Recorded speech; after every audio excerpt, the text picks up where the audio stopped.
What's going on, campers? Welcome to Imagine Spotlights. We're here today on behalf of the ADA Beyond Type 1 Collab to continue this amazing interview series with someone living with diabetes. Every week, all throughout this year's Imagine Camp, we are chatting with an awesome and inspiring person living with diabetes.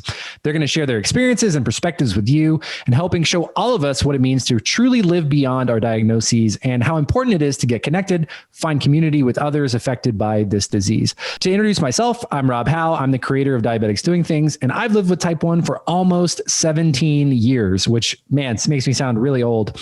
Today, we are chatting with the amazing Kate Hall, an incredible athlete and all-around awesome individual who also lives with type 1 diabetes. But I'll let her introduce herself. Kate, welcome to the show. Thank you. Thanks for having me. Hi, everyone. My name is Kate Hall. I am 24 years old. I live in Maine, where right now it's currently 90 degrees. Very abnormal for Maine. I have had type 1 diabetes since I was 10 years old, so it's been a while. And I'm a professional track and field athlete who specializes in the long jump and the sprints. Awesome. And I imagine, I'd like not to jump ahead, but 90 degrees in Maine, that's pretty hot. That must impact your outdoor training in the summer, I imagine. Yeah, it definitely does. It's actually like 97 was like the high today. And I haven't had AC, but finally yesterday we got AC, which has been really nice. But yeah, training is a little bit different in 90-degree weather, but luckily sprinters and jumpers love hot weather, so it's not too bad. Awesome. I know our campers are probably glad they're at home so that they have AC. That's one thing that Imagine Camp brings you that you don't always get at regular diabetes camp, which is air conditioning. So Kate, you mentioned you're a track and field athlete, a professional track and field athlete. Can you kind of set the stage for our campers and share, with some of us who may not be as familiar about the events that you're competing in and talk about the level that you're competing at? Right. Yeah, sounds good. So I started track when I was 10. So the same year I was actually diagnosed with type 1. Oh, wow. And I just gravitated towards long jump and the sprints from day one. Even before I started track, I was just a very fast kid and just loved running and jumping around everywhere. And then right after I started it, I just progressed so quickly. And in high school, I ended up setting the national high school record and then went on to compete collegiately and I competed at the NCAAs and won. And now I'm competing professionally. So what that means is I'm pretty much traveling around the world competing, which is so much fun, something I've always wanted to do. And I met some amazing people along the way. And if you guys don't really know much about long jump, pretty much what that is you're running down a long runway. For me, it's about 140 feet long. And there's a wooden board that I take off and I jump as far as I possibly can into a pit of sand. So it's pretty cool because I'm running as fast as I can and then I'm flying through the air. So it's a lot of fun. I absolutely love it. It's the best feeling when I'm just flying through the air, and yeah, it's amazing. That's super cool. I never thought of it like that. Like, you're going as fast as you can, then you fly and then you get to land in the sand. So I'm sure sand is a big part of your athletic training life as well. Right. So you mentioned this a little bit already that you started track and field, which is like obviously become your job and is a huge passion of yours. The same year you were diagnosed with diabetes. What was that like to kind of learn something new, both on the diabetes and the athletic side?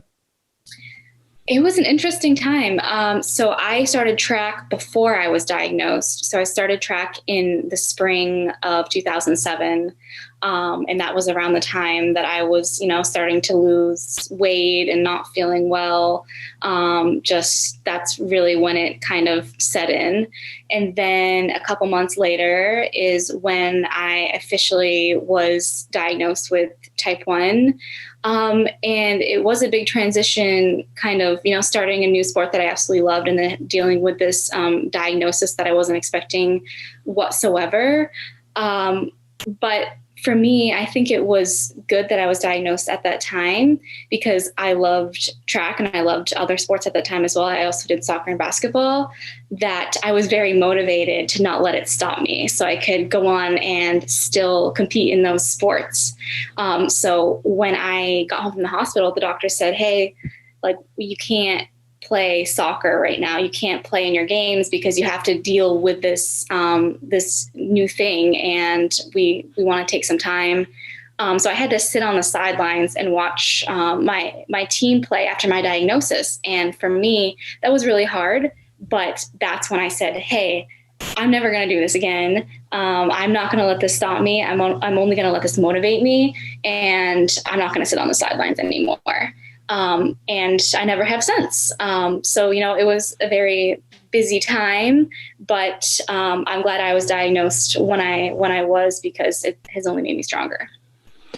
Well, and you talked about, early on, your doctor said that it probably wasn't good for you to play soccer at that time. And you mentioned, and I felt for sure that probably felt not good and felt, like you were being like held back from something that you love. And I'm sure that there are some campers today who have been told things like that.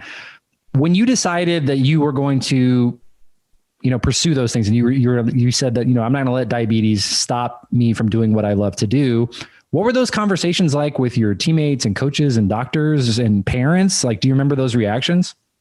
I do. So I remember, after my diagnosis, I wasn't afraid of diabetes. I wasn't afraid of the management and everything it entailed. What I was afraid of was that it was going to stop me from doing what I loved. So I made sure that once I got home and kind of settled into a little bit of a routine, I pretty much told everyone. I told my friends, I told extended family, which they already knew anyway, but coaches, just everyone pretty much I had some sort of relationship with. And I just wasn't afraid of it. And I wanted everyone to know that this is what I had, and this is me now. And they came alongside me and helped me, and they were there for me. And they thought that they didn't judge me for it. They didn't treat me any different. They just thought, wow, it's really cool that you're dealing with this and it's so hard, but you're still able to go on and do amazing things.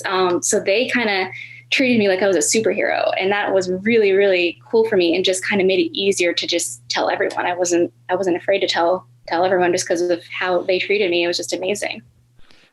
And I think that's one of the really amazing things about Diabetes Camp, and even Imagine Camp, where we're all virtual, is that you can be around a supportive and collaborative environment, and some people who can look at you like a superhero and not like something's wrong with you or that they need to protect you from something. So, but I know that can be very difficult. And so, if you're out there watching, just know that even superstars like Kate Hall have to have those tough conversations, going into, living their life and living beyond their diabetes. Yeah. And I just want to add also that, I'm not perfect. Like, I struggle every single day. So even though I'm a professional athlete, I don't have everything figured out, and I struggle every day, and that's totally okay and totally expected. So. Yeah, me too. I'm actually like kind of struggling today. I have my blood sugar is like 270 before this meeting. So I was like, I feel terrible, but I'm going to still go do this. And I got an awesome chance to have conversations with other awesome people with diabetes. So we can at least share that burden together. Yeah, exactly. So, being a professional athlete, like, you've got a pretty demanding life, and I'm sure like a really demanding training routine. How do you kind of mentally and physically prepare or get ready for a big track meet? Yeah, it's hard because for track, it's different than other sports because I'm only competing when I'm in season. I'm only competing every 2 or 3 weeks, maybe even once a month. So it's not that often, where other professional sports, they have several like games a week. So it's totally different. So for me, my training and my competitions are totally different. With my training, my blood sugars tend to go low, but with my competitions, they tend to go high. But since I'm training way more than I'm competing, I have it all figured out pretty well with my training. But since I don't compete nearly as often, that's still something that I'm learning about and trying to figure out, because the adrenaline and all the nerves that I have just spikes my blood sugars really, really high, where I'm starting a competition in the 140s, 150s, but then halfway through I'm in the 300s. and it's absolutely insane. So for me, it's just trying different things. One thing I'm going to be trying is to increase my basal rate during competition. So I'm excited to try that when I start competing again. But it's hectic and it's crazy, but I'm still learning, and that's okay. So. And that's kind of a commitment we all sort of have to make with diabetes, right? Is that no matter what we're trying to do, there's always going to be that sort of learning curve, and we're going to have to try to test and experiment. And yeah, it's good to know that people like you who, we see on these big stages and, are flying through the air, landing in, and going great distances, also, have to think about what happens if I, go low, what happens if I spike too high because of adrenaline. That was a problem for me, playing college and professional sports. I cared a whole lot about games. So my blood sugar went up because I cared more and I was like more focused in there. And I think, I'm sure that, some of our campers experience that as well when they get excited about things or when they play out in the sun all day, different diabetes needs. I want to talk a little bit about technology because I see you've got your Omnipod, at least visible here. So we got your gadgets on display. What do you obviously, like, you're moving fast and you're flying. So, keeping things on you is probably really important. What do you wear when you're competing, and what technology do you use? Yeah, so I wear Omnipod when I'm competing, and then I also wear Dexcom, my CGM. In the past, I think like 9 years ago now, I used to have a tubed pump, and that was really hard for me because with track, I used to do like 4 events in a competition. And so it was hours and hours that I was competing. And I found that I was having to completely remove my pump because it just kept falling off because I'm sprinting and jumping through the air. So I found that was really hard. And my blood sugars would go really high because I was removing it for so long. So I ended up switching to the Omnipod, which was a game changer. So yeah, it's really easy. It's something I don't have to worry about falling off. It doesn't ever fall off when I compete, because that's a lot of questions that I get. That's a common question that I get, is if it falls off in really hot temperatures when I'm sprinting down the runway and jumping through the air. But luckily, it doesn't, and it stays on, and it's something I don't have to worry about. And I can just focus on what I'm doing and not think about diabetes for once, which is always nice. Always nice to be able to just focus on the task at hand, right? And, not have to carry that mental burden with you down the track. Not that many people make it as far as you in any sport. Obviously, you're a professional and you succeeded at the highest level. Tell us a little bit about your training regimen. And I got to ask too, for our listeners at home, what are your favorite Instagram training accounts too? Just so we get some people to know, hey, who does Kate Hall follow when she's looking for inspo? That's a good question. As far as Instagram accounts that I follow, I just follow a lot of other track and field athletes. Mainly my inspiration is my teammates that I had in college. So yeah, I just follow my past teammates. There's no really really famous person that I follow. So yeah. And as far as my, sorry, what was the first question about? Before just talking about training regimen, what does a week in Kate Hall's training life look like? Yeah, so it's pretty interesting because a lot of people think of an athlete as, training for 4 or 5 hours every day, and, more is better, and getting sore every single day. And that's okay. But for me, it's very different because of my diabetes. So I found that I need more recovery time than other athletes that don't have diabetes. So when I was in college training, I always felt like I was a little bit behind my teammates because I needed more recovery time. So I feel like I was training at 80% when they were training at 100%. So now what really works for me is taking things one day at a time. So for me, I don't have a set schedule for the entire week. I do a workout, I see how my body reacts, I see how my blood sugars are, and then depending on how I feel the next day, I might do another hard workout or I might take a recovery day. Usually what works really well for me is having a really hard track day on Monday, and then a really hard lift weight room day on Tuesday, and then taking a recovery day on Wednesday, which is usually active recovery. So it's not just doing nothing. It's usually just stretching and, going for maybe a little jog or something.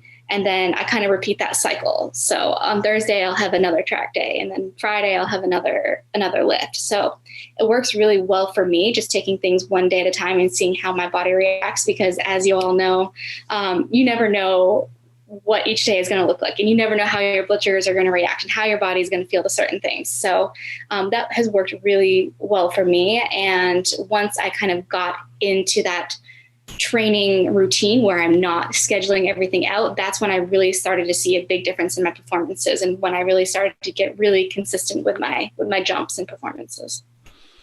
And I love that you shared that. And I think that, you know, diabetes is so unique to each of us, right? And what works for somebody else may not work for us. And I also imagine, and I'm cheating a little bit because I've had these conversations with you in the past, but I imagine when you discovered that, it was very difficult for you to communicate not only to your coaches, but teammates as well. It was very difficult. Luckily, my teammates are pretty understanding about it. But my coaches, they did not understand. They knew that I had diabetes and they knew what it entailed. But I think for me, I always had the attitude, I still do, that it's not going to stop me from anything. So I think I was always so confident about that they didn't realize that, like, the physiological things that could come along with that. But I did have to sit down with them and say, hey, my body is hurting so much and it's not getting better. And every week I feel worse.